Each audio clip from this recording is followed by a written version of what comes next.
국민 앵커 백운기, 정확한 분석, 날카로운 시각. 백운기가 하면 다르다. 여러분 안녕하십니까, 백운기입니다. 윤석열 대통령 국정 기조의 변화가 감지되고 있습니다. 갑자기 동물농장 프로그램에 출연해서 반려동물과 지내는 모습을 공개하더니 그렇게도 꺼려하던 기자회견을 다음 주에 할 것이라는 얘기가 나옵니다.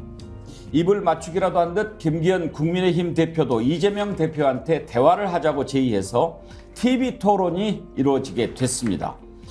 최근 여론조사 지지율이 상승세를 타면서 국정 운영에 자신감이 생겨서 그런 것 같다는 분석이 나옵니다만, 야권에서는 후쿠시마 오염수 방류를 앞두고 여론몰이에 나서는 것 아니냐, 이런 경계심도 보입니다. 오늘 패널들과 함께 짚어보겠습니다. 생방송 백운기의 정치본색 출발합니다.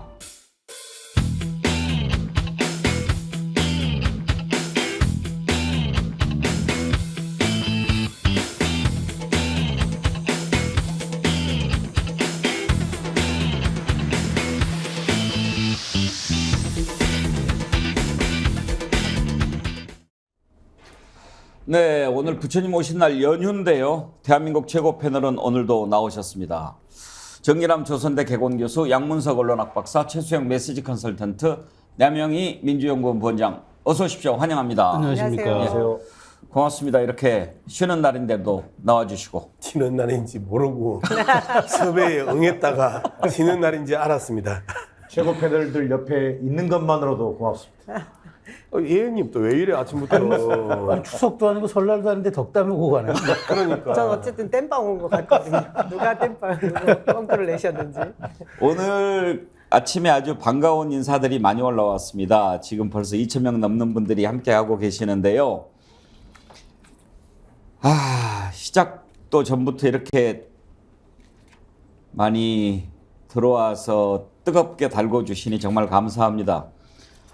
방송 시작도 전에 양문석 박사님, 예. 슈퍼챗을 이렇게 많이 보내주셔가지고. 나 진짜 이 정체본색 시청자 여러분들한테 진짜 부탁드립니다. 정체본색의 그 자매 빡친다 없어지게 생겼습니다. 자꾸 이 집 사장이 정치본색하고 빡친당을 자꾸 그 비교를 해가지고 그 정치본색 빡친당 힘드는데요. 빡친당에도 여러분들이 많은 관심 부탁드립니다. 매주 화요일 날 밤 10시 10분, 밤 10시 10분 일주일에 한 번 하는 빡친당 부탁드립니다. 여기 아니면 여기 홍보효과가 가장 커. 레드님께서 2번이나 보내주셨어요. 많이 보내지 마시라니까요. 10만 원짜리 보내시고 또 2만 원짜리 막 보내시고. 아니 빡친당은 한 번만 보내주세요라는데 여기는 많이 빡친당 보내주세요. 얘기 그만하세요. 빡칩니다. 카르디아님께서 2만 원 슈퍼챗 보내주시면서 또 팔행시 3번째 버전을 보내주셨는데요. 백운기의 정치 본색으로 팔행시 보내주셨습니다. 한번 소개해드릴까요? 정기남 교수님 한번 띄워주실래요? 100만 분의 1이라도 희망이 있다면 포기할 수 없습니다. 운도 노력하는 사람들에게 찾아오는 것입니다. 기다림에도 한계가 있습니다. 의리를 모르는 지도자는 필요 없습니다. 하는 거 보니까 당신 전라도구만. 아니고 고향이 전라도인 거지. 정말 이제는 일어나서 행동해야 합니다. 치사하게 남탓, 전정부 탓만 하는 윤석열 정부를 심판할 때입니다. 본인 스스로 생각하고 옳은 일에 함께 합시다. 색깔 풍선 들고 촛불 들고 하나됨을 보여줍시다. 화이팅 하셨는데. 예. 대구 범어공원 풀비체님, 아주 아이디가 기네요. 오늘 아침에 이렇게 시작도 전부터 슈퍼챗 보내주시고 힘을 실어주신 여러분께 감사드립니다. 방송 진행되는 동안에 댓글 계속 올려주십시오. 저희가 이제부터는 쉬지 않고 매일 2분씩 선정해서 자연주의 화장품 글램머에서 드리는 선크림, 아이크림 세트 보내드리도록 하겠습니다. 선정되신 분들은 스픽스의 이메일로 주소 남겨주시면 저희가 보내드리도록 하겠습니다. 잘 쓴 글이라고 해서 선정하는 것은 아니고요. 또 두루 고루고루 갈 수 있도록 저희가 배정하도록 하겠습니다. 예. 오늘 먼저 조금씩 정치권의 변화가 좀 생기는 것 같은데 그걸 한번 살펴보고 어떻게 될 것인지 왜 그러는 것인지 한번 짚어보도록 하겠습니다. 정기남 교수, 네. 일단 윤석열 대통령이 다음 주에 기자회견을 한다고 하고 또 이재명 대표한테 김기현 대표가 한번 만납시다 뭐 그렇게 얘기했다가 이재명 대표가 뭐 밥 먹고 소주 마시고 뭐 이러는 거는 친구하고나 해라. 그러니까 그러면은 정책 토론하자. 뭐 그렇게 해서 하기도 하고 뭐 이렇게 좀 변화가 오는 것 같습니다. 그렇습니다. 어쨌든 이런 변화가 윤석열 대통령에 대한 지지 여부를 떠나서 여야 간에 또 대통령실과 야당 간에 뭔가 이렇게 접점을 찾아가는 모습 자체는 저는 국민들에게 바람직한 모습으로 비칠 수 있을 것으로 판단되어집니다. 실제 이제 왜 그럼 이런 그 계기가 만들어졌느냐? 결국 저는 여론의 변화라고 생각합니다. 윤석열 대통령이 지난 5주 동안 사실은 소위 외교 행보, 일부 언론에서는 외교 슈퍼먼스 한 달 동안 펼쳐진 숨가쁜 행보라고 이렇게 치켜 세우던데 어찌됐든 정상 외교를 통해서 작지만 득점 포인트를 쌓아온 건 사실인 것 같습니다. 30% 초반에서부터 1%, 2%씩 오르더니 결국은 5주 차에 30% 중반 여론까지 보인 부분에 대해서 나름대로 국정 운영에 대한 자신감이 하나의 바탕이 된 것 같고요. 두 번째, 여기서 그러면 어떻게 더 나아갈 것인가를 고민해야 되는데 최근에 어떤 소통이라고 하는 것을 일방적인 국정 홍보, 이를테면 국무회의 모두 발언이라든지 비상경제 민생회의라든지 이런 것들을 통해서 일방적인 훈화성 지시 이런 걸 사실 홍보를 소통으로 잘못 알고 있는 것 아니냐 예. 이런 비판까지 받으면서 일방적인 어떤 홍보에 주력했는데 결과적으로 여기서 뭔가 변화를 끌어내고 여론의 어떤 동력을 좀 가져오려면 어느 정도 변화는 불가피하다라고 하는 현실론도 작용하고 있는 것 아닌가. 그리고 이런 지지율의 답보 상태가 돌아오는 다가오는 9월 추석 연휴 시점이랄까요? 이때까지도 큰 어떤 변화가 없다면 결국은 정부 여당이라고 하는 국민의힘은 원심력이 작동할 수밖에 없기 때문에 나름대로 지금 현재 어느 정도 탄력을 받고 있는 지지율에 좀 변화를 줘서 이게 국민 여론에 좀 더 우호적인 어떤 여론으로 만들어가는 하나의 계기를 만들겠다라는 것이 어떤 그 대통령실의 판단이 아닌가. 그런 것들이 곧 야당과의 대화, 소통, 협치 이런 형식으로 나타나고 있다. 자, 그런데 이런 것들이 진정성을 가지고 얼마나 이제 진지하게 임할 것인지 아직도 저는 TV 토론 산 넘어 산이라고 생각합니다. 결론까지 얘기하지 마시고요. 네. 한번 쭉 봅시다. 기자회견 하면 좋죠. 해야죠. 너무 기자회견 안 하니까 도대체 왜 그러나 했는데 아마 지난번에 대통령실 취임 1주년 때 기자들 만나서 이런저런 얘기했는데 그거 가지고는 반응이 좀 안 좋다 이렇게 느꼈는지 모르겠습니다. 아무튼 이렇게 지금 움직이는 걸 보면 뭔가 이제 그쪽으로 좀 가려고 하는 것 같습니다. 소통 쪽으로. 그 첫 번째로 택한 것이 TV 예능 프로그램인데요. 그게 예능인지 교양인지 동물농장 예능이에요, 교양이에요? 예능이라고 하죠. 휴먼은 아니구나. 네. 동물에 대한 그 인격권이 아니 동권권입니까? 예, 좀 가벼운 그런 소프트한 프로그램에 출연을 했습니다. 부부가요. 메시지 전문가 분석을 한번 들어보고 싶은데요. 동물농장 출연한 것은 어떤 효과를 노린 거라고 봅니까? 그러니까 대중이 가장 쉽게 접하는 매체잖아요. 지상파에다가 요즘 최근 이제 말하자면은 동물들에 대한, 그러니까 반려견 또 반려묘에 대한 국민적 관심, 대중 관심이 높으니까 거기에 아주 소프트하게 출연해가지고 이미지를 좀 말하자면은 아주 딱딱한 것을 좀 약간 누그러뜨려서 접근해 보자. 그러니까 저는 아주 대단히, 그러니까 과거에 이제 한때 우리 대선 후보들이 SBS 프로그램이죠. 예전에 대화하던 게 있었어요. 제가 지금 이경규 씨가 나오고 하던 프로그램이었는데 네.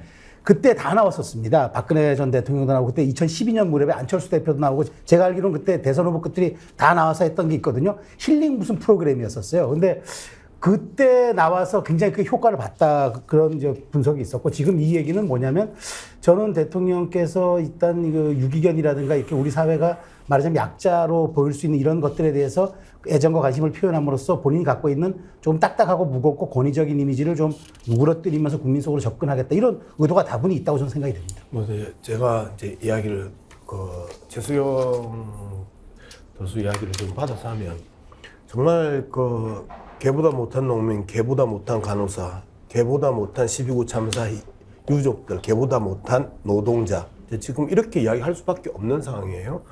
거부권 행사를 통해서 양국관리법을 통해서 농민들의 안정적인 생활, 헌법에서 요구하고 있는 시장의 안정적인 조율에 대해서 날려버렸죠. 그 다음에 간호사들의 그 피나는 투쟁들과 자신들이 합의해줬던 그 공약들에 대해서도 날려버렸죠. 그리고 지금 노란봉투법 말 그대로 엄청나게 대단한 그 신양 이야기를 하고 있는데 사실상 최소한의 하청 노동자들의 이 파업권 그리고 투쟁권을 보호해주는 이러한 것들 지금 거부권 날리겠다고 하죠. 12구 참사 유족들 한 번도 만난 적 없죠. 그리고 거기에 대해서 책임진 적 없죠. 개보다 못한 인간들, 개보다 못한 사람들로 만들어버린 사건이 저는 동물농장 사건 아니냐 나는 저렇게 생각합니다. 그리고 말씀하셨던 것처럼 후보들은 예능 프로그램이나 특정 프로그램에 들어간 적은 있었는데요. 현직 대통령이 예능 프로그램이나 저런 특정 프로그램에 들어가가지고 논 적은 없습니다. 예, 뭐 또 그렇게 보실 수도 있겠죠. 남영희 부원장 보면서 그런 생각이 드네요. 이제 다 본 것은 아니지만 일부 보면 감성적인 접근을 시도한 것 같습니다. 김건희 여사가 뭐 유산을 했는데 뭐 이렇게 반려견을 입양을 해서 많이 치유가 됐다 뭐 그런 얘기도 하고 그리고 이제 중간에 뭐 새로 입양한 반려견은 공익적인 활동을 하던 그런 그 반려견인 것 같은데 마약 탐지견이었나요? 뭐 그걸 또 입양을 했다라는 거 그런 정책도 잠깐 뭐 하고 얼마 전에는 김건희 여사가 뭐 임기 안에 개 식용 금지 법안 뭐 얘기도 하고 그랬지요. 다목적으로 한 것 같다는 생각이 듭니다. 네.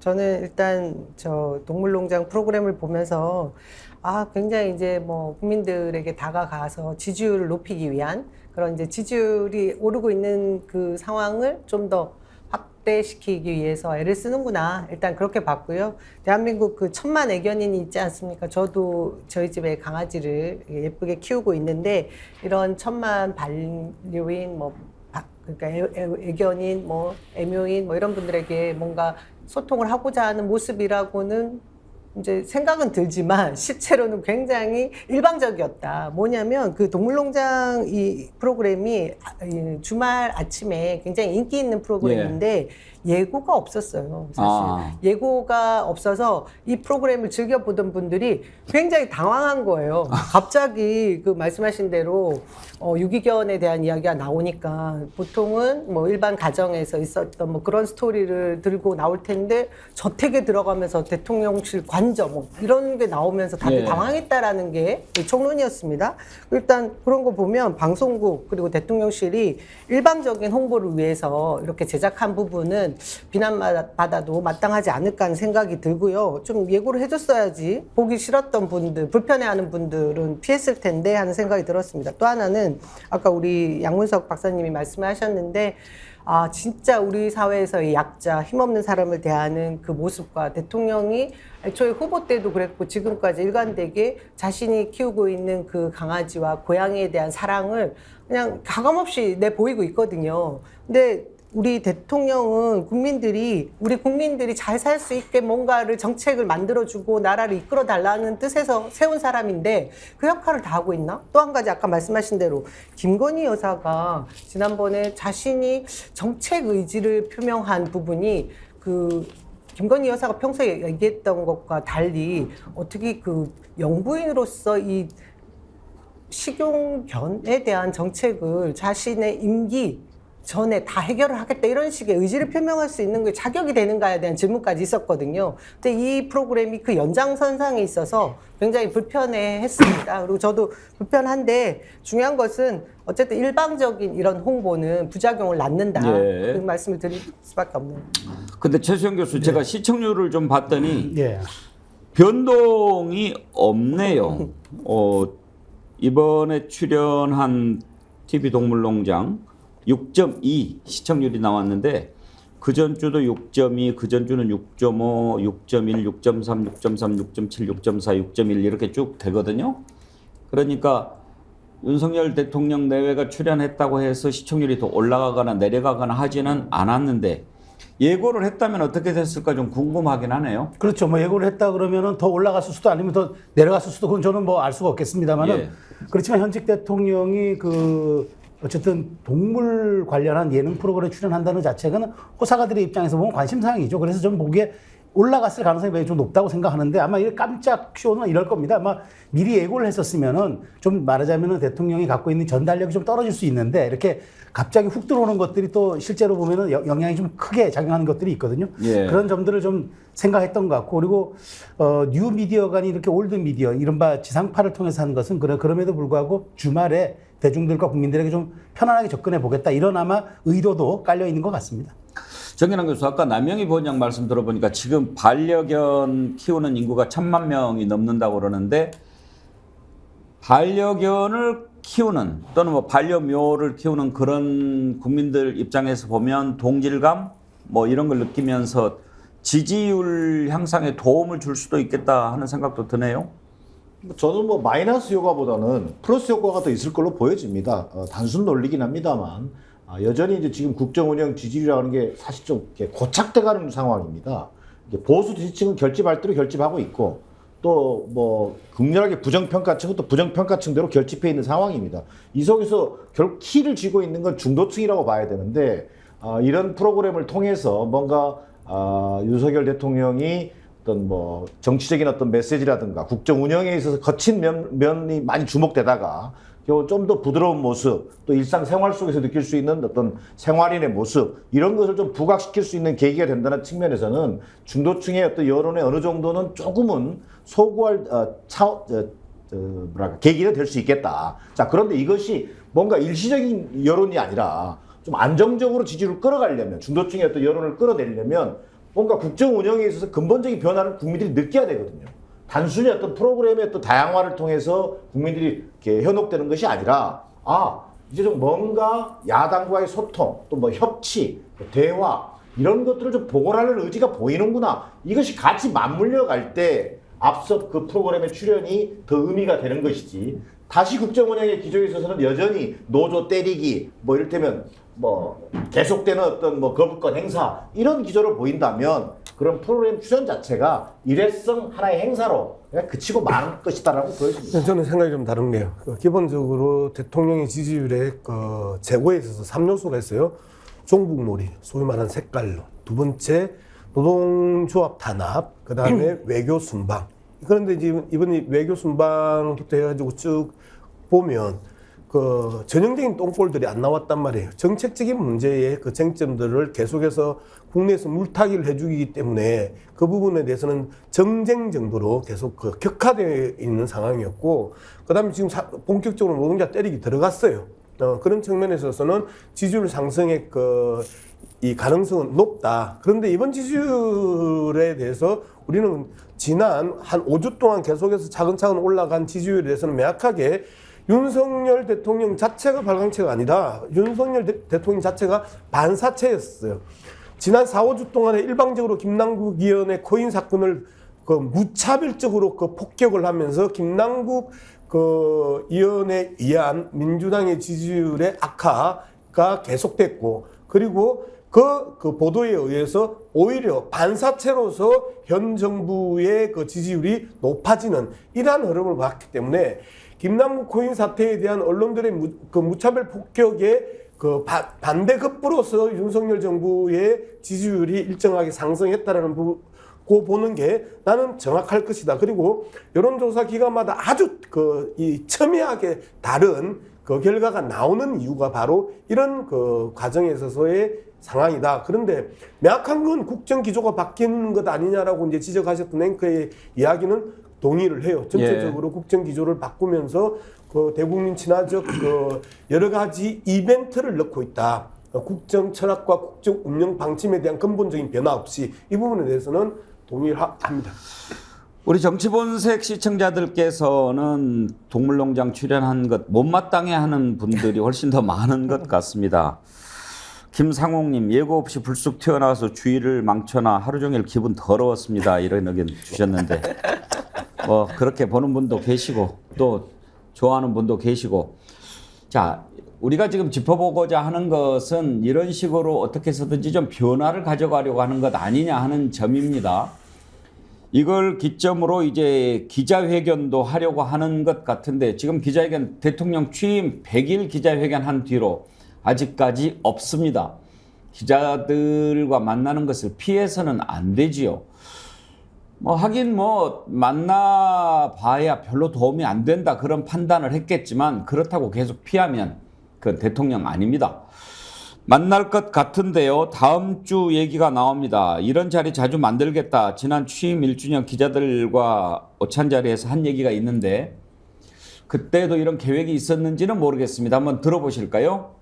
하여튼 여러분들하고 좀 그 자주 처음에는 취임하고 매일 봤잖아요, 그죠? 근데 안 보니까 좀 섭섭하죠. 근데 나는 살이 찌더라고.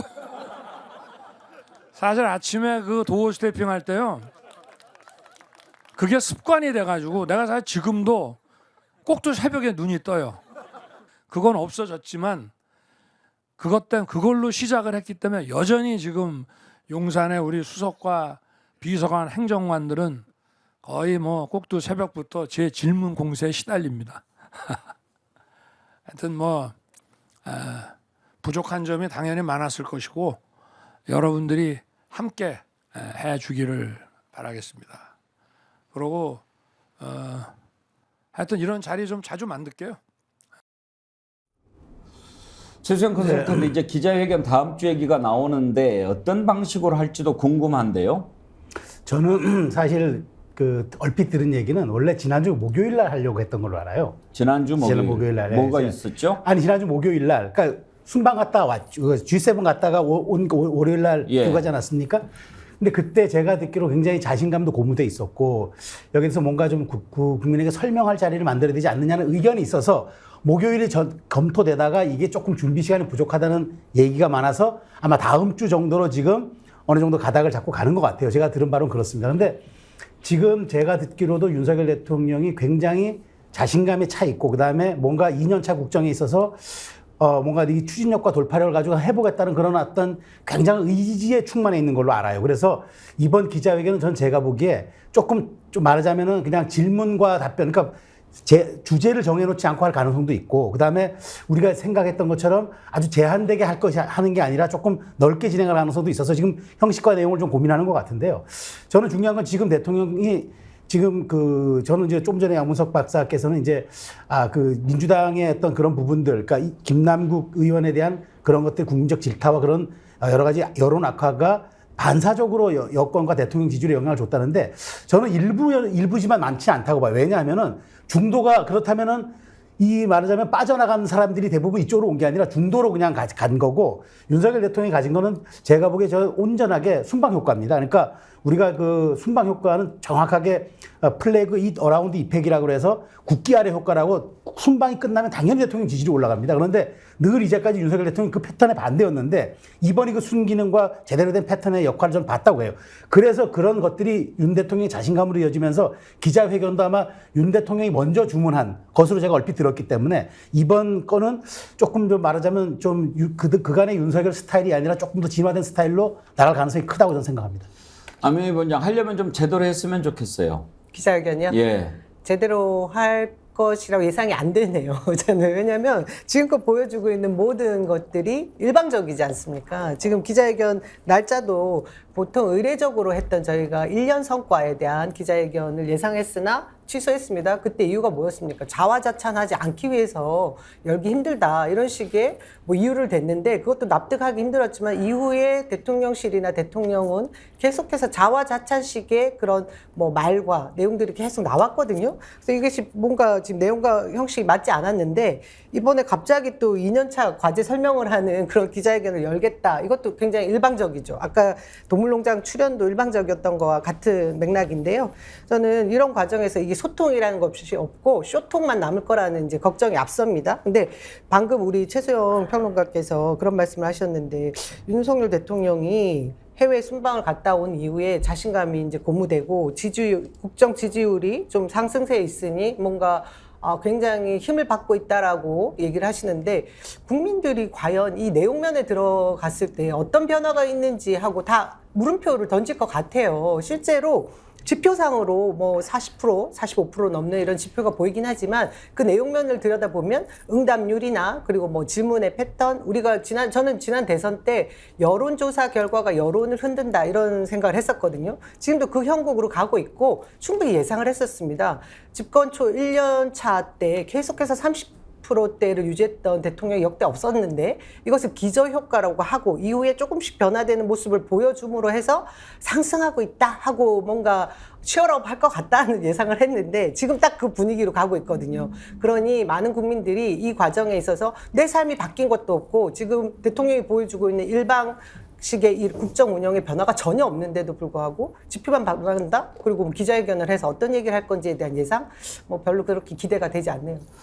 양문석 박사, 지난 취임 100일 기자회견 때 생각해 보면 그때 강인선 대변인이 아마 이렇게 사회를 봤던 것 같아요. 그러면서 사전에 이렇게 정해놓은 기자들 위주로 이렇게 질문자 선정하고 다른 사람들은 아예 질문 기회도 안 주고 그랬던 것 같은데 이번에는 좀 제대로 자유롭게 기자회견답게 했으면 좋겠습니다. 네, 이제 뭐 대통령실에서도 그 대통령의 컨텐츠와 대통령의 말실수에 대해서 워낙 그 일상적으로 그 당했기 때문에 자유로운 토론 그리고 그 손든다고 찍어주는 기자의 그 질문은 현실적으로 어려울 겁니다. 그래서 이 정돈된 잘 짜여진 시나리오대로 갈 가능성이 높다. 지난번에도 이제 시나리오 없이 했다 해가지고 시나리오 있는 게 들통 나가지고 한 번 또 그 전 국민적인 우사를 또 당했잖아요. 이제 그런 측면에서 보면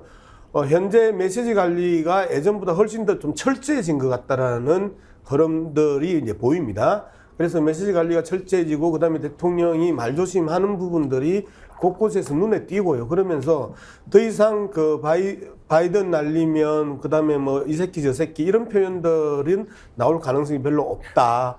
그러면 실질적으로 이제 정책적 방향에 대해서 이야기를 할 건데 정책적 방향에 대해서 기본적으로 학습하지 않고 공부하지 않는 대통령이 엉뚱한 이야기를 할 수 있는 가능성이 있기 때문에 준비된 질문과 준비된 답변 그리고 일상적인 애드립 뭐 이런 이 정도 수준에 있어서 갈 가능성이 높다고 봅니다.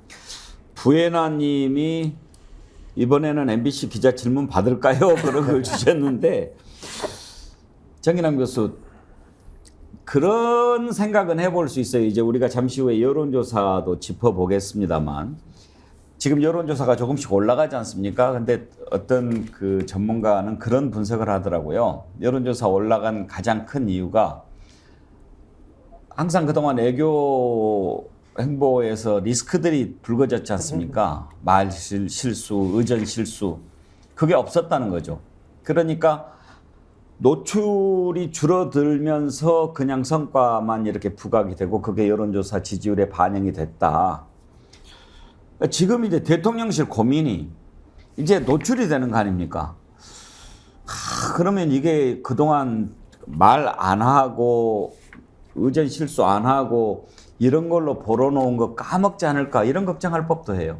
그러니까 이제 진퇴양난이죠. 상품이 훌륭하고 컨텐츠가 풍부하면 어디다 내놔도 국민들이 평가해 줄 거거든요.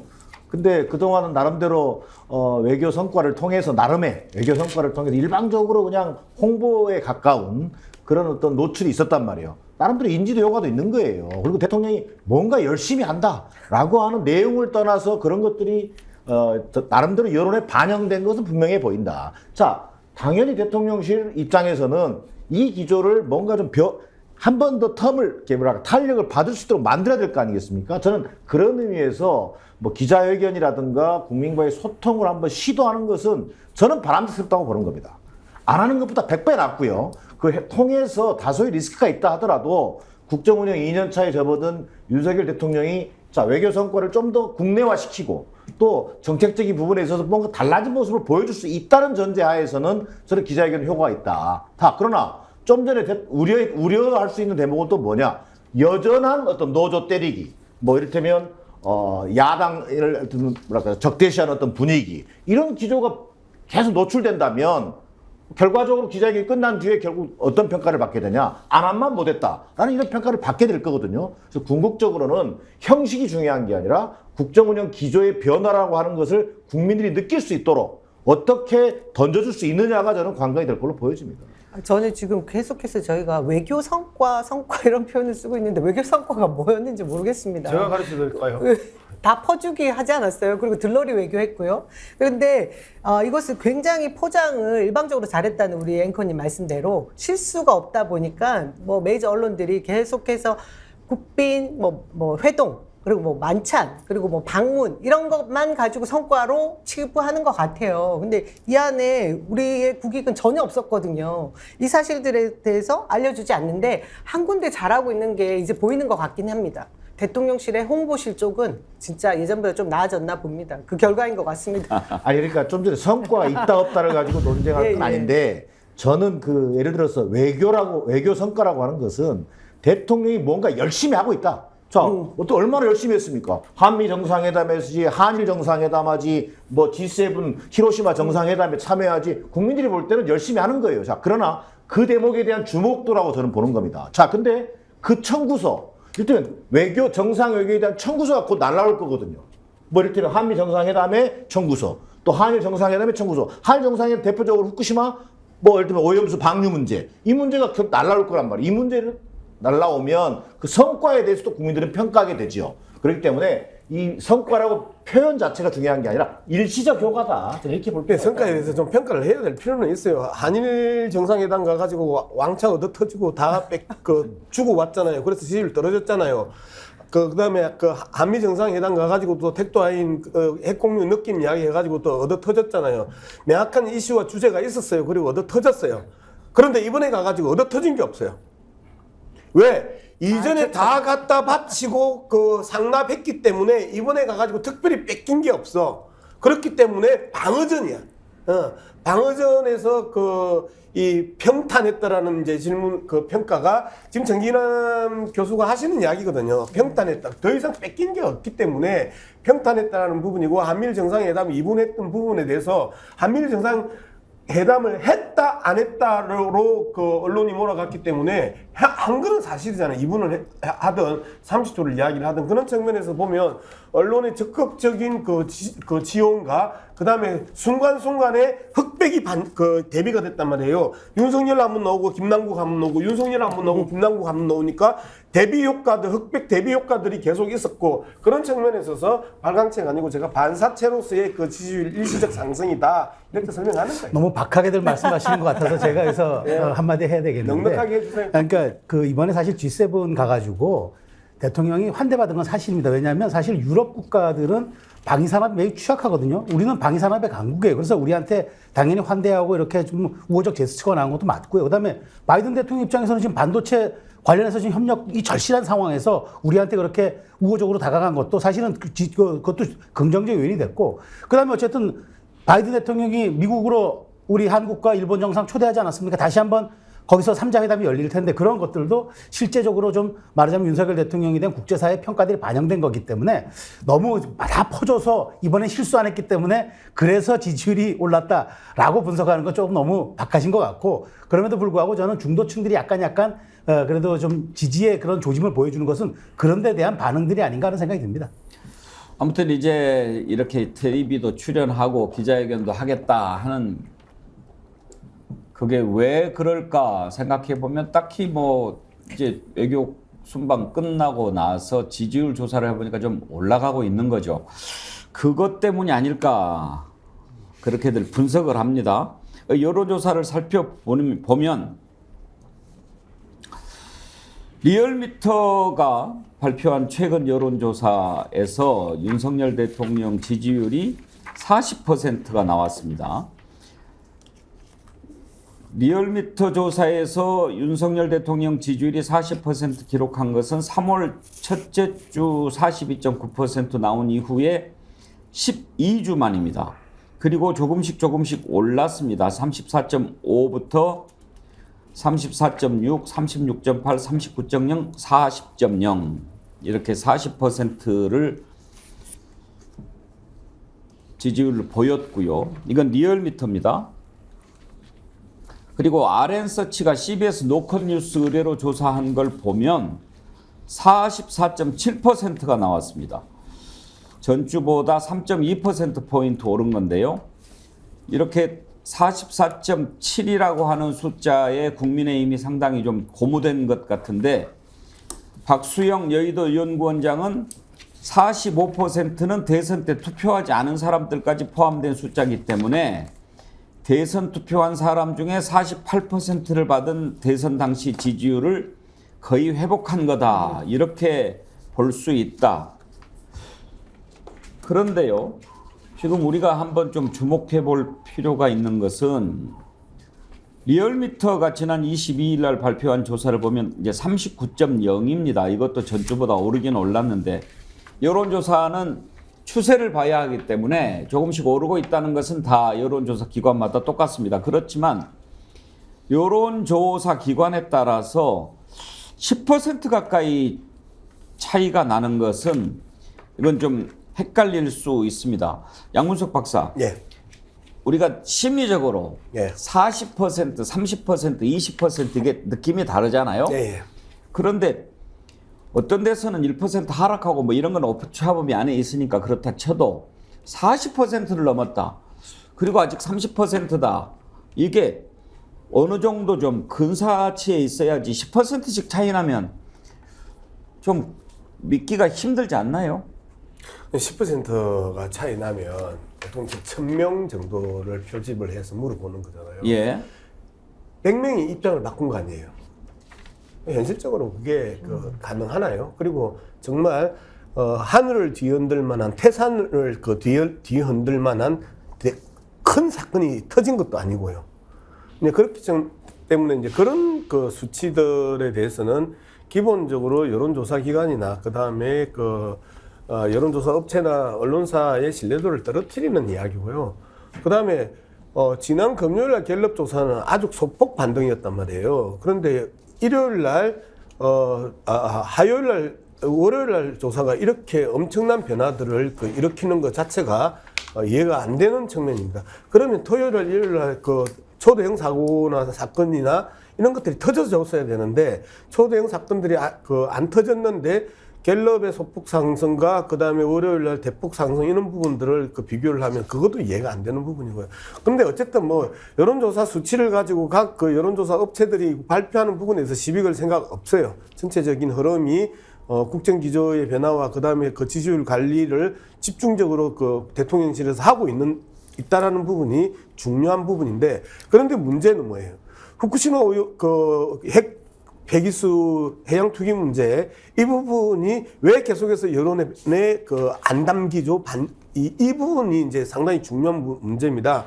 오히려 여론조사 추이는 이번 주부터 봐야 되는데요. 김남국 코인 사건에 대한 언론의 무차별 공격들이 상당히 이제 주춤하고 서서히 이슈로의 이 중심에서 빠져나가고 있습니다. 그리고 이제 후쿠시마 이 핵 폐기수 문제가 이제 이슈의 중심으로 슬슬 올라오고 있고요. 그 다음에 더불어민주당 내에 있어서의 혁신기구와 관련해가지고 더불어민주당 내에 독자적인 메시지가 이번 주부터 터져 나올 가능성이 이제 아주 높습니다. 이러면 현재 계속해서 제가 이야기하는 반사체로서의 윤석열 지지율 문제가 다시 급격한 변동을 일으킬 가능성이 높다. 이런 측면에 있어서 이번 주 여론조사 추이를 살펴보면 좋겠습니다. 정진환 교수 보시기에는 여론조사 아무튼지 이제 응답률이 너무 낮은 것도 또 문제로 지적이 되고 난립해 있는 것도 문제가 있고 뭐 그런 문제가 있습니다만 아무튼 지금 조금씩 오르는 걸로 나타나는데 그 이유는 어디서 찾습니까? 그러니까 이렇게 보셔야 될 것 같아요. 여러 가지 뭐 이유를 들 수 있지만 저는 여러 번 강조가 됩니다. 여론조사하면 숫자 갖고 이제 우리가 논란에 빠지게 되는데 저는 지금 최근 여론조사를 보면서 두 가지는 좀 분명해 보여요. 뭐냐면 첫 번째, 5주 연속 지지율 상승이라고 하는 것은 윤석열 정부 출범 이후에 처음입니다. 자, 이것은 ARS 조사를 하든 리얼미터를 조사하든 갤럽을 전화 면접을 하든 갤럽은 똑같습니다. 이 자체를 인정하지 않으면 그냥 여론조사 자체를 그냥 믿지 않겠다는 얘기랑 똑같은 거예요. 두 번째, 여전히 여론조사의 보수층 결집, 그다음에 또 반대층의 어떤 결집이 이루어진다 보니까 중도층이 얼마나 움직이느냐를 봐야 돼요. 그러나 여전히 중도층은 국정운영 지지에 대해서 배 이상 60%가 부정평가입니다. 그 다음에 긍정평가는 30%에 불과합니다. 이 흐름이 어느 정도 유지되고 있다. 그래서 여론의 크나큰 흐름의 변화는 없다. 오히려 이제 이것을 여기에 최근에 제가 그나마 이 효과라고 보는 것은 보여져지는 현시 효과. 대통령이 굉장히 바쁘게 국정운영에서 일하고 있는 모습. 근데 반면에 뭐 여러분이 반사핵과 양모색 박스 얘기하시는데 그럼 민주당은 그만큼의 대항으로서의 야당으로서의 존재감을 못 보였다는 얘기란 말이에요. 이런 것들이 결합되면서 저는 일정하게 국정운영 지지의 상승 효과를 보여진다. 그런데 이것을 지나치게 지금 정부 여당에서 말하는 것처럼 특정한 여론조사, RS서치입니다. 제가 보니까 RS서치의 ARS 조사를 가지고 뭐 대선 때 지지율을 거의 회복했다. 이것은 정확하게 여론을 지금 오독하고 있다.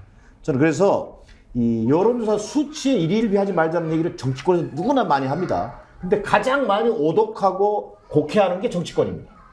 저는 그런 의미에서 이 지금 현재의 흐름은 윤석열 대통령 지지율이 어느 정도 자기 지지층에서의 상당한 결집이 이루어졌고 이걸 중도층으로 나아갈 수 있는 기반이 만들어진 정도다.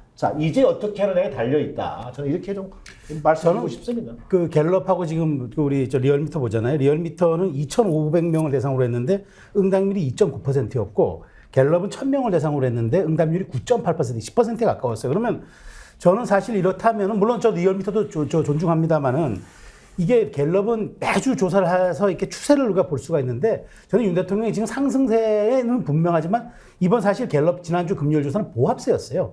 큰 진폭이 없었어요. 그렇게 놓고 보면은 저는 정말 여론조사에 일희일비할 건 아니다. 이게 왜냐면 지금의 이제 이게 말하자면 제가 아까 말씀드린 게 정치학에서 국기 아래 효과라는 건 분명히 존재하거든요. 그건 학술로서도 존재하기 때문에 그것을 그냥 이득을 본 거예요. 그래서 저는 여기에 대해서 너무 여권이 과대평가 만든다. 그러니까 박수영 원장처럼 거의 45%니까 투표 안 한 사람들이 여기 여론조사에 참여했다고 가정하면은 48%를 우리가 회복했다라고 생각하는 순간 스텝이 꼬이는 거예요. 그러니까 그렇게 생각하면 안 됩니다. 그러니까 여권이 지금 저는 갤럽 조사가 거의 36%, 37%가 좀 정확하다고 보고 그렇다면 어떻게 대선 지지율까지 10%를 더 끌어올릴 것인가? 그러면 거기에 대해서 기자회견은 어떻게 가야 하고 정책적인 소구는 어떻게 해야 되고 홍보 정책은 어떻게 해야 되고 이런 것들을 면밀하게 주도 면밀하게 살펴야지 거의 회복했기 때문에 이제 우리가 총선 구도가 어느 정도 유리하게 끌고 갈 수 있어서 여권이 자신감을 가져야 된다. 자신감을 갖는 건 좋은데 과도하면 자만이 됩니다. 그런 것들은 여권이 지금 저는 굉장히 조심해야 된다고 생각해요. 그리고 많은 사람들이 알고 있습니다만 리얼미터 조사는 ARS 조사예요. 리얼미터 조사는 약간 선행 지표 성격이 강합니다. 그러니까 40%를 찍었다는 얘기는 여론이 일정 부분 미세하지만 상승 흐름에 있다는 것을 보여주고 있는 측면도 있다. 근데 이것이 예를 들어서 RS서치인가요? 45% 이렇게 나가는 것은 조사의 어떤 품질이라는 측면에서 좀 들여다볼 대목은 있어 보입니다. 근데 이제 공교롭게도요, 남영희 부원장, 윤석열 대통령 지지율이 상승세를 타기 시작한 그 시점이 윤석열 대통령이 여론조사에 대해서 강하게 얘기를 한번 한 적이 있잖아요. 제가 그 말씀 드리려고 지금 준비하고 있어요. 그때부터 저기 제가 한다는 글들이 많이 지금 올라와요. 박수영 여의도 연구원장이 지금 말씀하시는 거 대선 때 지지율 거의 회복했다라고 얘기하는 거는 지금 여당 쪽의 정신승리다. 이 말씀 드릴 수밖에 없는 게 본인들이 지지율이 낮을 때는 이건 가짜다 이렇게 규정을 했었거든요. 근데 흐름이 좋아지고 나니까 100% 과학적인 것이라고 완전히 뭐 얘기를 하고 있는 상황 아닙니까?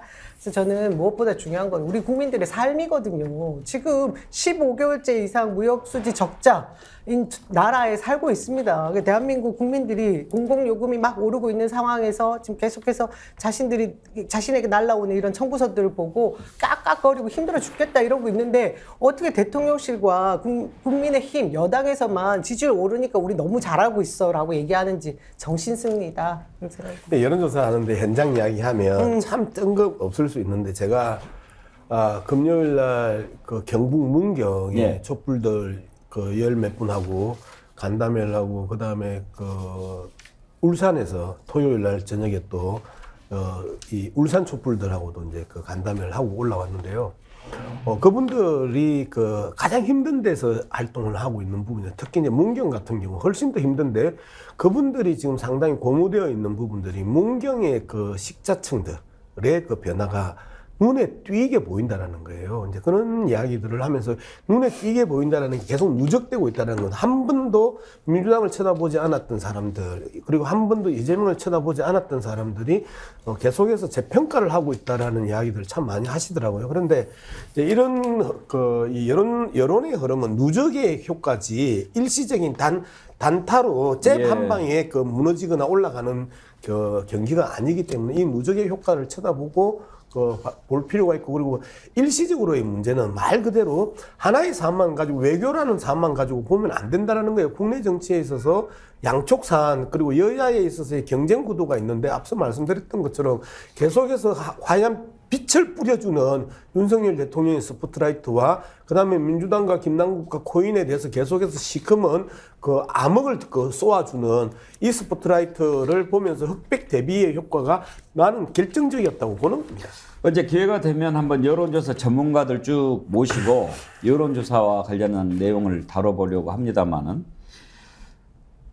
좀 아리송한 게 또 하나 있습니다. 윤석열 대통령 지지율이 이렇게 올라가는데 정당 지지율은 또 반대로 나타났어요. RN서치 조사를 보니까 지금 민주당은 사실 그동안 좀 악재가 많았지 않습니까? 전당대회 돈봉투 문제, 김남국 의원 코인 파동 이런 게 있었는데 오히려 정당 지지율이 민주당이 43.3, 국민의힘이 41.6, 민주당이 더 높게 나왔어요. 남영희 부원장 이건 또 어떻게 봐야 될까요?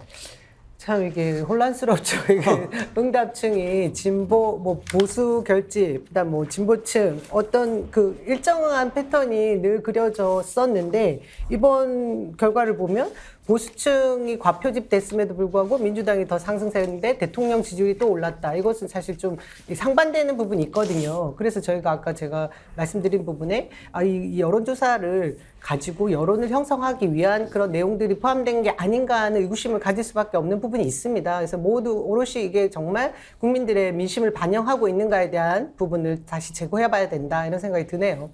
아니 보세요. 지난주에 42.4 대 38.5였잖아요. 이건 또 다른 조사입니다. 예. 이 조사 리얼미터 조사예요. 예. 지난주에 그 앞주 3주 전에 47대 36으로 12%포인트 벌어졌다가 김남국 코인 사태가 크게 이르고 그다음에 윤석열 대통령의 이 G7 방문 전후를 놓고 봤었을 때 바짝 좁혀져서 42대 35까지 좁혀졌단 말이에요. 그리고 나서 이제 크게 변화 없이 이 여론조사가 이번 주에 나왔는데 일주일 동안에 있었던 가장 큰 변화는요. 해외 순방 변화보다는 김남국에 대한 무차별적 집중 폭격들이 느슨해졌다라는 부분입니다.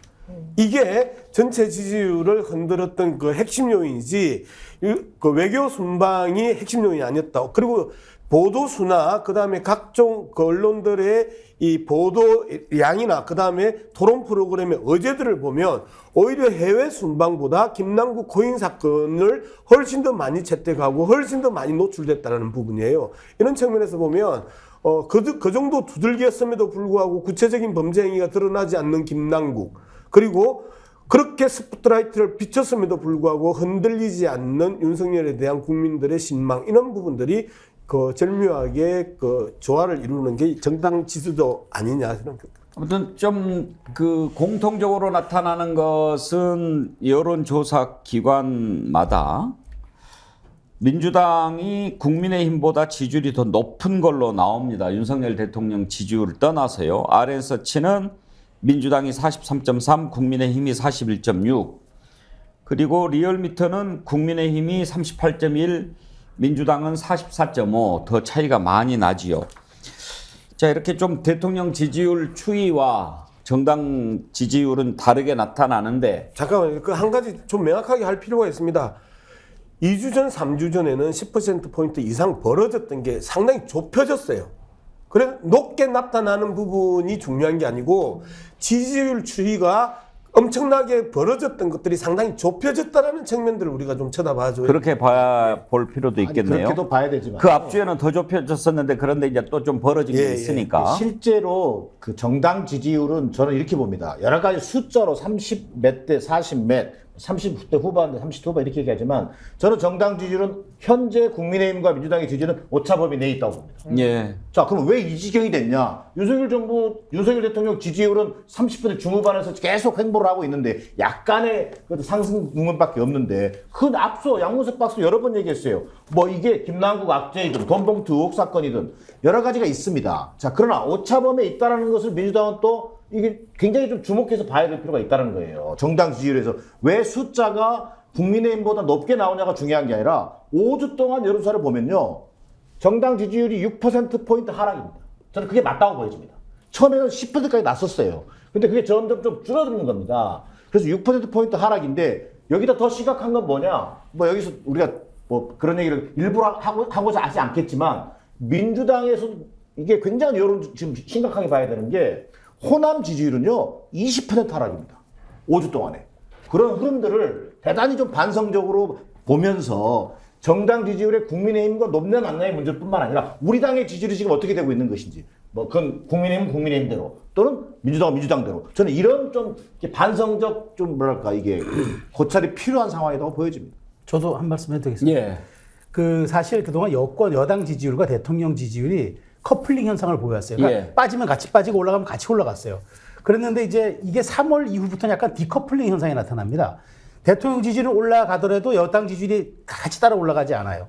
저는 그 4월 이후부터 이게 나타난 현상인데 그걸 어떻게 보냐면은 그래도 정당은 건강하게 뭐 시끄러워야 돼요.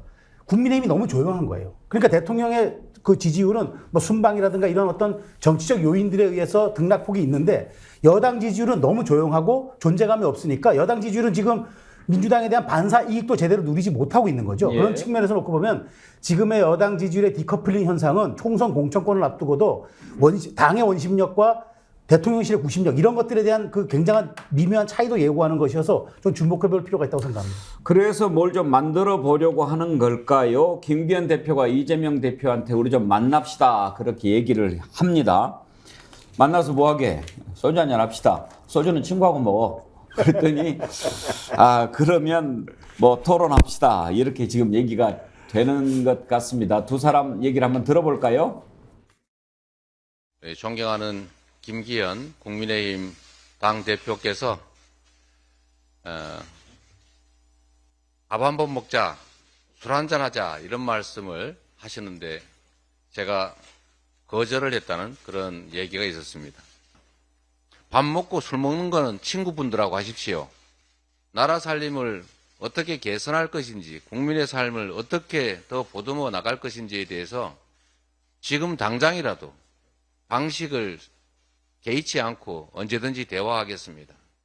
저는 이재명 대표가 친구라고 생각하는데 아주 가까운 친구로서 흉어물 없이 얘기할 수 있어야 국회가 협치와 대화가 잘 되는 것 아니겠습니까?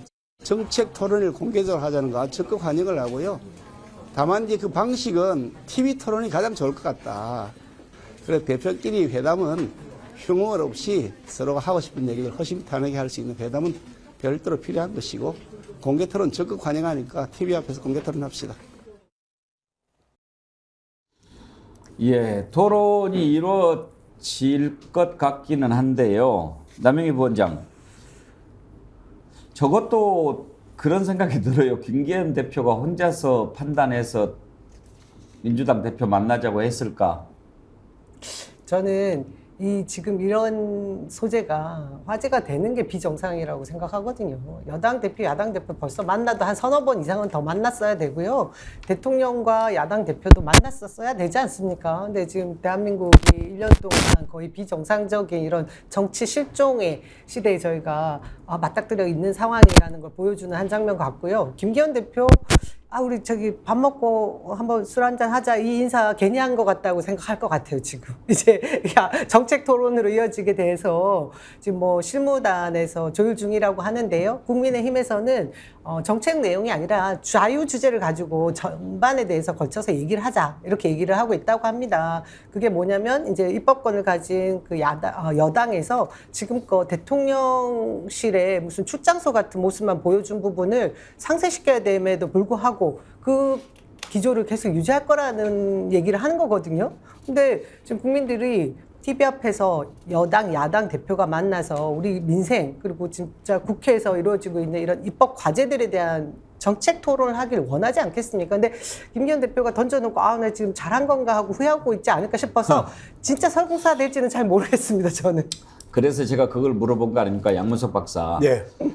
본인이 만나자고 생각해서 했을까, 아니면 네. 용산에서 오다가 내려왔을까, 어떨 것 같습니까? 용산에서 오다가 내려왔었으면 절대 하지 말라고 그랬겠죠. 자, 저 부분이 이제 상당히 중요한 부분인데요. 어쨌든 홍준표 대구시장하고 B급 정상 그 회담을 한번 했었지 않습니까? 그리고 나서 이제 김기현이 받았는데요.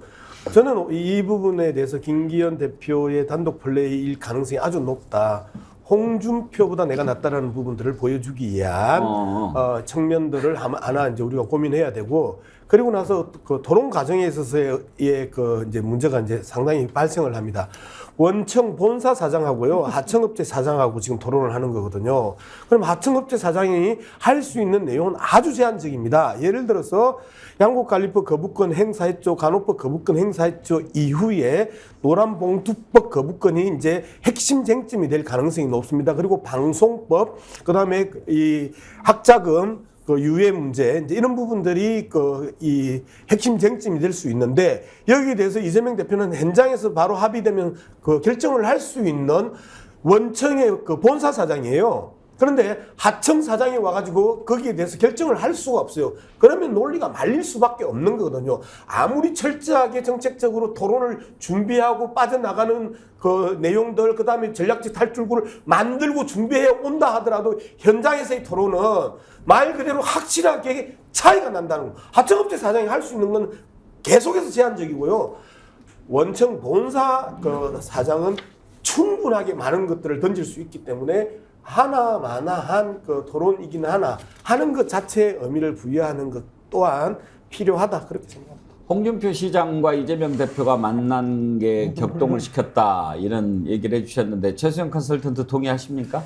뭐 양문석 박사의 건 개인적 주관적 견해라고 저는 생각합니다. 뭐 평론하는 입장에서 뭐 충분히 추론할 수 있을 얘기인데. 잠깐만, 짧고 네.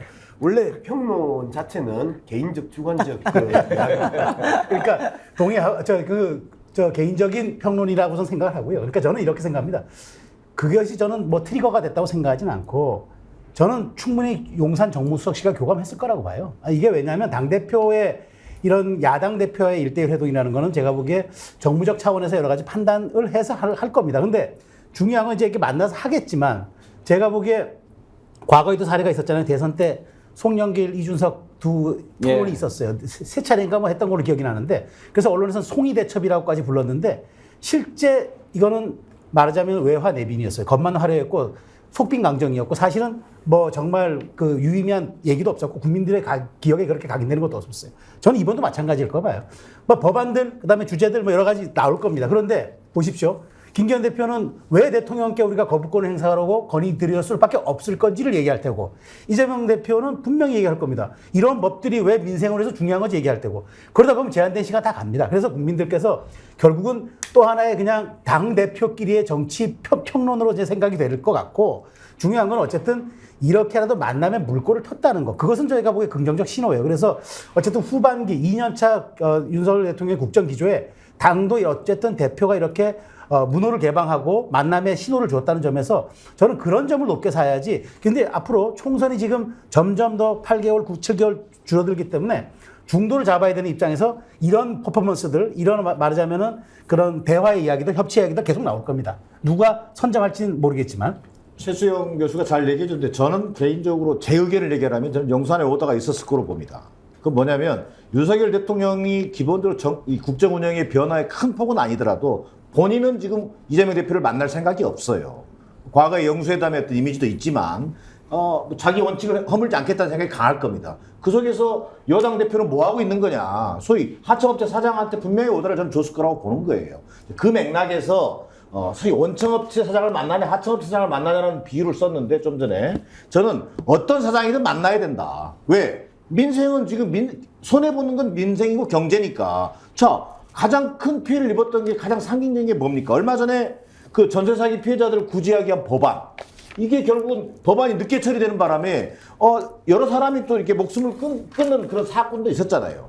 궁극적으로 마지막 가까스로 법안을 통과시켰습니다만 지금 야당 단독 처리, 그다음에 뭐 대통령 거부권 행사, 또 본회의 재의결, 부결 이런 정면 충돌이 일상화되는 국면은 저는 피하는 게 맞다. 저는 그런 의미에서 좀 전에 얘기했던 그 내용과 형식이 다소 빈약하더라도 좀 만남을 통해서 국민 여론에 호소하는 거다, 각각이. 이재명 대표도 김기현 대표를 만나서 국민을 보고 토론하는 거거든요. 마찬가지로 그런 의미에서는 저는 이번 TV 정책 토론을 어쨌든 간에 성사시켜서 형식에 구애받지 말고 또 공개, 비공개, 이거 주제 전 다 열어놓고 해야 한다고 생각합니다. 제가 걱정되는 게 지금 그 이야기예요.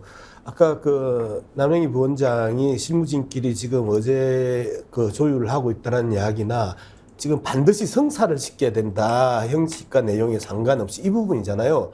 결국 이러다가 김기현 쪽에서 그 합의 안 됐다고 판을 깨면 어떡하나라는 먼저 만나자고 그랬는데 그 김기현 대표가 그렇게 이야기했어요. 허물 없이 네. 무슨 이야기든 하자라고 했는데 결국 그 어제 설정과 관련한 실무회담들이 이제 진행되면서 중간에 판을 깨면 어떡하나라는 이제 그 우려가 되고 이러한 부분들 없이 현장에 들어가서 그 허물 없이 그 토론하는 모습들을 국민한테 보이는 것 자체가 말 그대로 무조건 여당에게 유리한 그 이 정치적 퍼포먼스라고 저는 보는 겁니다. 토론이 안 이루어질 것 같다는 그런 상입니까? 우려를 가지고 있는 거죠, 저는. 네. 그렇지 않을 거예요. 저는 제가 보기에 이거 판을 깨는 사람이 지는 겁니다. 이 게임이 이제 그렇게 이제 약간 치킨 게임 양상이 돼가지고 그리고 이제 어쨌든 저는 보기에 조율할 겁니다. 근데 국민의힘 입장에서는 최대한 법안 얘기 플러스 다른 걸 하자 그러겠죠. 근데 그 민주당 입장에서는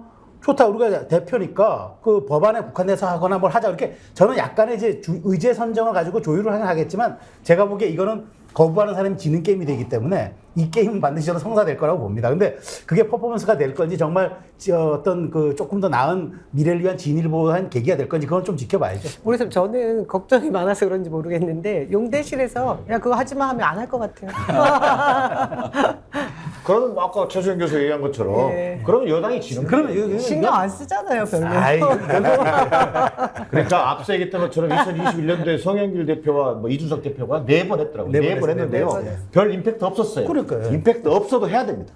근데 이제 지금 그 용산을 바라보는 이 정치평론이 두 축으로 지금 나눠지는 거예요. 저나 남영희 부원장 같은 경우에는 용산 대통령실에 대한 그 상식적이고 그 평균적인 잣대로 정치 행위를 바라보지 않고 있기 때문에 깨질 가능성에 대한 이야기를 하는 것이고 상식적으로 본다는 얘기를 하는 줄 알고 깜짝 놀랐어요. 정진환 교수나 그 최소영 교수 같은 경우는 계속해서 용산 대통령실을 상식적이고 그동안의 정치평론의 기조 속에서 정치평론의 잣대로 그 예측 가능한 잣대로 평론을 하기 때문에 이제 이런 그 평론들이 나오는 것이고 해서 서로 용산을 바라보는 그 이 시각과 잣대가 너무 다르다는. 오늘 정진남 교수를 왜 보수 쪽으로 보수의 문제가 아니고요. 정진환 교수가 이야기하는 부분이 상당히 그 상식적인 측면에 있어서의 그 중도적인 평론이에요. 그런데 이제 이 차이들이 좀 여전히 존재한다라는 부분을 이야기하는. 스픽스가 원래 상식을 기치로 건 방송 아닙니까? 지금 아니 이제 좀 정리할 필요가 있는 게 방금 양무석 박사가 얘기한 것은 우리는 이제 상식을 갖고 항상 얘기를 하는데 용산이 상식적으로 작동되고 있다라고 생각하는 측과 그렇지 않다라고 하는 것으로 갈린다 이런 말씀을 하신 거잖아요. 근데 정기남 교수 지금 양무석 박사 말씀에 따르면 용산이 상식적으로 작동하고 있다라고 생각하는 쪽입니까? 전혀 그렇지 않죠. 글쎄요. 저도 상식을 지금 호소하고 있는 거고 상식을 요구하고 있는 거죠. 나는 지금 이야기예요. 상식을 호소하고 이건 그냥 요구하는 말 그대로만 부분인데 들으면 그래서 제가 이제 민주당 지지자들 입장에서 볼 때는 수박이 될 수 있는 거예요. 아니, 수박이 돼도 뭐든 다 좋아요. 근데 모든 국정 운영이라고 하는 것을 키를 지금 여당이 쥐고 있잖아요. 여당을 상식의 장으로 끌어내야 되는 겁니다. 그리고 우리 지지자만 결집하면 되는 게 아니잖아요. 중도층계를 어떻게 또 가져올 거냐. 이런 과제가 있는 거예요. 이 노력 차원에서 여당에 요구하고 촉구하는 것이지 여당을 상식적인 수준으로 봐서 그런 건 아니다. 그러니까 지금 윤석열 대통령 지지율이 어찌 보면은 그러니까 보수 지지층의 전체를 가지고는 있는 거예요. 그러니까 내년 총선 생각하면 48% 가야죠. 그러면은 10% 이상 가려면 어떡합니까? 중도 소구해야죠. 당연히 가야죠. 그건 게임의 법칙이니까. 그렇기 때문에 저는 이런 것들이 우리가 예측 가능한 대로 움직일 거라고 생각하는 겁니다. 그러니까 우리는 기본적으로 몰상식한 집단에 대해서 상식을 호소하지도 않고 기대하지도 않아. 그런데 지금 우리 정기남 교수는 정말 착하고 바른 마음을 갖고 있기 때문에 계속해서 몰상식한 집단을 향해서 그 상식을 기대하고 상식을 요청하는 거야. 이 차이야. 끝! 윤석열 대통령이 상식이 있는지 또 상식을 가지고 국정 운영을 하는지 이번 기자회견 한다고 그러면 누가 그것 물어보겠죠? 왜 이재명 대표를 안 만나는 거냐? 왜 이재명 대표 안 만나느냐고 지금까지 기자가 질문하고 답변한 적이 있었나요? 제 기억이 없어가지고. 했죠. 그래서 피의자이기 때문에 안 만난다고 했죠. 아니에요. 그런 얘기를 대통령실 관계자들이 얘기했죠. 대통령실 관계자 흘러나온 얘기지. 대통령 워딩은 없었어요. 예. 네, 워딩은 제가 어떤 거 범죄자라서 피의자라서 만나지 않는다 이런 얘기를 핵심 직접 한 적은 관계자, 고위 없어요. 관계자 멘트로 나왔는데 그건 대통령이 워딩으로 한 적은 없어요. 이번 기자회견에 그런 질문이 나와야 되겠죠? 뭐 저는 제가 보기에 충분히 나올 수 있다고 생각합니다. 그러니까 물론 이제 야당 상식파, 대표가 역시 상식파. 야당 대표가 만나는 게 이게 전후가 될지 어떻게 될지 모르겠어요. 그러니까 김기현 대표하고 이재명 대표가 만난다면 만난 이후에 기자회견이 될는지 그 직전에 기자회견이 될는지 그건 저는 모르겠지만 그게 있기 때문이라도 관련한 질문이 전 나올 겁니다. 왜 안 만나는 걸까요? 기자들 그래서? 물어봐야죠. 그러니까요. 참 이번에도 조계사에서 부처님 오신 날 만났는데 악수는 합디다. 악수는 하는데 지난번에도 한번 만나서 몇 번 악수한 적 했죠? 있었죠? 예. 네, 악수는 하는데 안 만나요. 참 그것도 궁금합니다. 근데 그 부분에서 나는 김진표 국회의장이 참 못됐다고 생각해요. 예.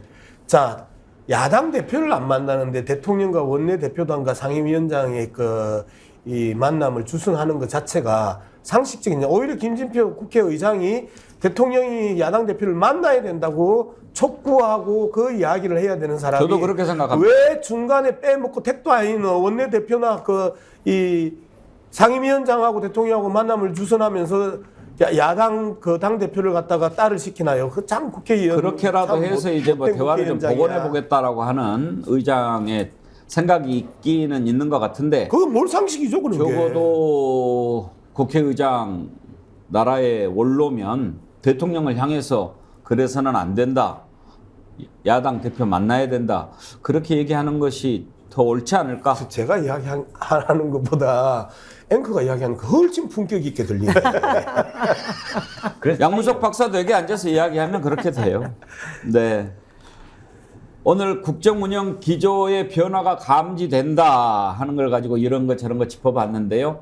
변화가 좀 있었으면 좋겠습니다. 좋은 쪽으로요. 그래야 국민들이 더 살기가 좋아지지 않겠습니까?